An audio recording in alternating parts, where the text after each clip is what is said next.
Assalamualaikum warahmatullahi wabarakatuh. Halo teman-teman, selamat datang di video pembelajaran kali ini. Semoga kalian dalam keadaan sehat dan semangat untuk belajar.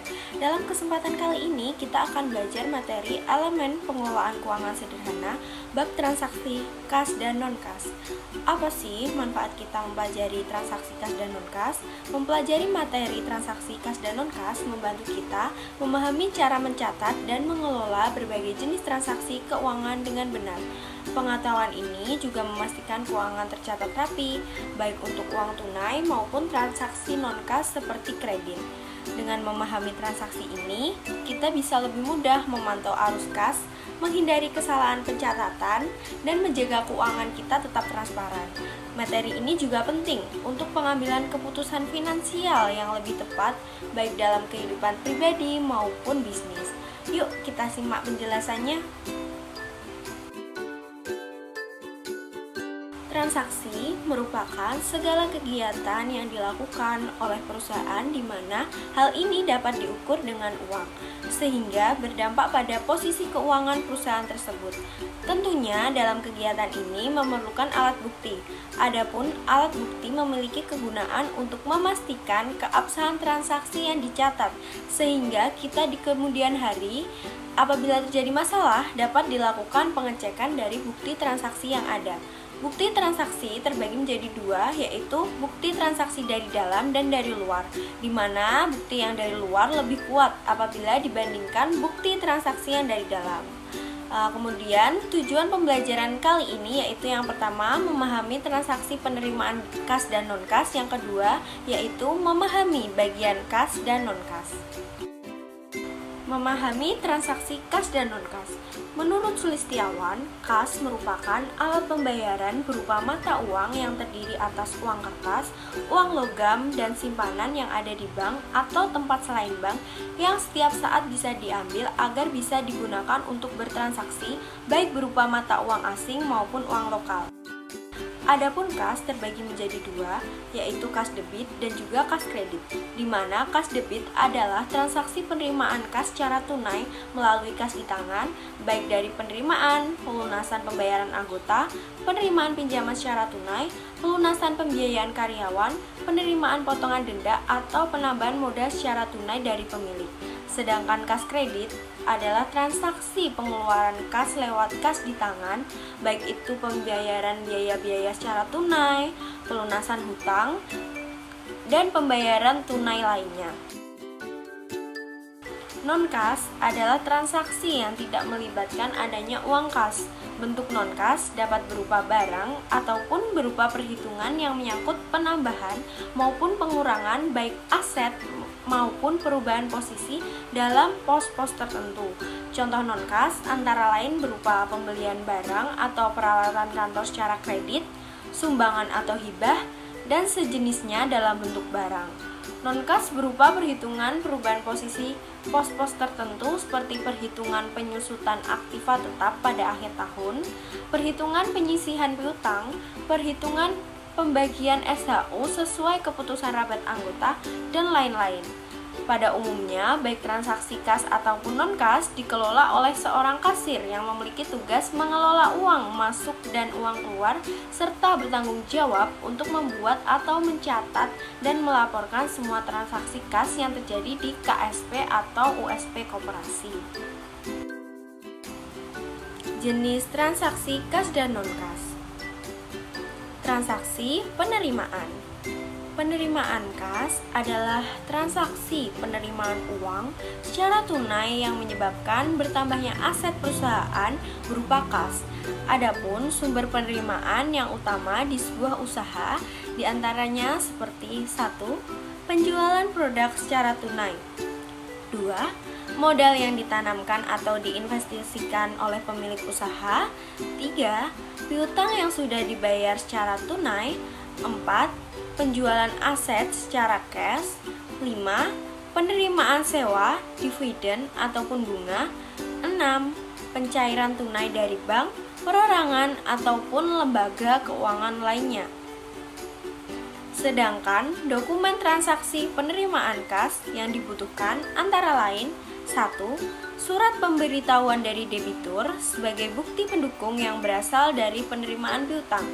2. Bukti kas masuk yang dibuat sendiri oleh perusahaan dimanapun sumbernya. Yang ketiga, memo atau nota kredit dari bank sebagai bukti pendukung yang berasal dari penerimaan piutang melalui transfer dana dari debitur. 4. Bukti setoran ke bank sebagai bukti pendukung yang digunakan untuk pengecekan jumlah dana yang diterima dengan jumlah dana yang disetorkan ke bank. 5. Faktur atau nota penjualan tunai sebagai bukti pendukung yang berasal dari transaksi penjualan tunai. 6. Daftar surat pemberitahuan dari debitur sebagai bukti pendukung yang berasal dari penerimaan piutang. Transaksi pengeluaran kas. Umumnya, pengeluaran kas pada suatu perusahaan meliputi pengeluaran untuk pembelian tunai, pembayaran beban operasional, dan pembayaran utang yang dimiliki perusahaan. Adapun jenis-jenis pengeluaran kas yang harus dicatat dalam jurnal ini antara lain seperti 1. Pembayaran utang dagang ataupun material. 2. Pembelian barang atau bisa juga penggunaan jasa yang dibayar secara tunai. 3. Pengeluaran untuk beban perusahaan seperti gaji karyawan. 4. Pembayaran setoran ke kas kecil. 5. Refund untuk barang yang dikembalikan oleh konsumen. Biasanya, bukti yang dijadikan rujukan atau acuan untuk mencatat transaksi di jurnal pengeluaran ini berupa faktur dari supplier yang sudah lunas. Sedangkan dokumen yang terkait dengan transaksi pengeluaran kas diantaranya 1. Faktur pembelian kredit sebagai bukti pendukung untuk pembayaran utang. 2. Bukti kas keluar yang dibuat sendiri oleh perusahaan untuk segala bukti transaksi pengeluaran kas. 3. Bukti penerimaan barang sebagai bukti pendukung untuk pembayaran utang. 4. Permintaan pengisian kembali kas kecil sebagai bukti pendukung untuk pengisian dana kas kecil. 5. Bukti pengeluaran kas kecil sebagai pendukung permintaan pengisian kembali kas kecil. 6. Surat permintaan pengeluaran kas kecil sebagai pendukung bukti pengeluaran kas kecil. 7. Faktur atau nota pembelian tunai sebagai bukti pendukung yang berasal dari transaksi pembelian tunai. Bagian-bagian kas dan non-kas. Berikut ini merupakan penjelasan mengenai bagian-bagian dari kas dan non-kas. Yang pertama ada kas. Apa sih yang tergabung ke dalam transaksi kas ini? Yang pertama ada uang tunai. Uang tunai adalah uang yang ada di tangan masyarakat atau di luar bank umum dan siap dibelanjakan setiap saat, terutama untuk pembayaran-pembayaran dalam jumlah yang tidak terlalu besar. Uang tunai sering juga disebut sebagai uang kartal. Adapun uang tunai ini terdiri dari uang logam dan juga uang kertas. Uang logam ini merupakan sebuah uang koin atau uang logam yang digunakan sebagai alat transaksi ekonomi dan biasanya diterbitkan oleh pemerintah. Umumnya uang logam ini berbentuk bulat dan juga terdapat dua sisi. Salah satu sisi menunjukkan nilai mata uang dan sisi lainnya itu berbentuk gambar. Sedangkan uang kertas merupakan uang yang terbuat dari kertas yang berkualitas tinggi, yang tahan air dan juga tidak mudah sobek. Pada umumnya, uang kertas ini memiliki nominal yang lumayan besar, sehingga mudah untuk dibawa dalam keperluan sehari-hari. Yang kedua, ada yang namanya cek. Cek merupakan surat yang dikeluarkan oleh bank dan bisa digunakan nasabah untuk melakukan perintah penarikan kepada bank tersebut.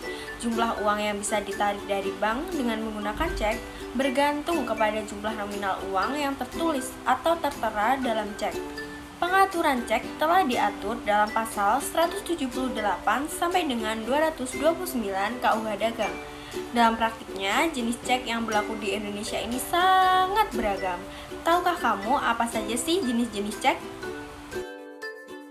Ya, ini dia jenis-jenis cek yang ada di dunia bisnis. Yang pertama ada cek atas unjuk. 2. Travel check atau cek perjalanan. 3. Cek atas nama. 4. Cek mundur atau postdate check. Kelima, ada cek bank atau wesel. Keenam, ada cek silang. Cek silang ini terdapat dua jenis, yaitu cek silang umum dan juga cek silang khusus. Yang ketujuh, ada cek kosong. Kedelapan, ada kasir cek. Dan yang terakhir, yang kesembilan, ada money order. Selanjutnya, kita akan membahas transaksi non-kas. Apa saja sih yang termasuk ke dalam transaksi non-kas? 1. Deposito berjangka. Deposito berjangka merupakan simpanan yang penarikannya hanya bisa dilakukan dalam jangka waktu tertentu, misalnya 1 bulan, 3 bulan, 6 bulan, atau 12 bulan. 2. Obligasi yang dikeluarkan oleh perusahaan lain. Obligasi merupakan surat utang jangka panjang yang diterbitkan oleh perusahaan atau pemerintah dengan nilai nominal dan waktu jatuh tempo tertentu. Obligasi pada umumnya diterbitkan untuk jangka waktu tetap di atas 10 tahun. 3. Saham yang dikeluarkan perusahaan lain. Saham dapat diartikan sebagai tanda penyertaan modal seseorang atau pihak atau badan usaha pada suatu perusahaan atau perseroan terbatas atau biasa disebut dengan PT. Dengan menyertakan modal tersebut, maka pihak tersebut memiliki klaim atau hak atas pendapatan perusahaan, aset perusahaan, dan berhak hadir dalam rapat umum pemegang saham atau RUPS. 4. Cek mundur tidak dapat digolongkan ke dalam kas sebelum jangka waktunya. 5. Uang yang disediakan untuk berbagai tujuan tertentu sehingga berhubungan dengan penggunaannya, misalnya dana pensiun. Tak terasa, kita sudah belajar mengenai transaksi kas dan non-kas. Adapun kesimpulan dari yang sudah kita pelajari kali ini yaitu transaksi kas dan non-kas adalah aktivitas keuangan penting yang sangat mempengaruhi posisi keuangan suatu entitas.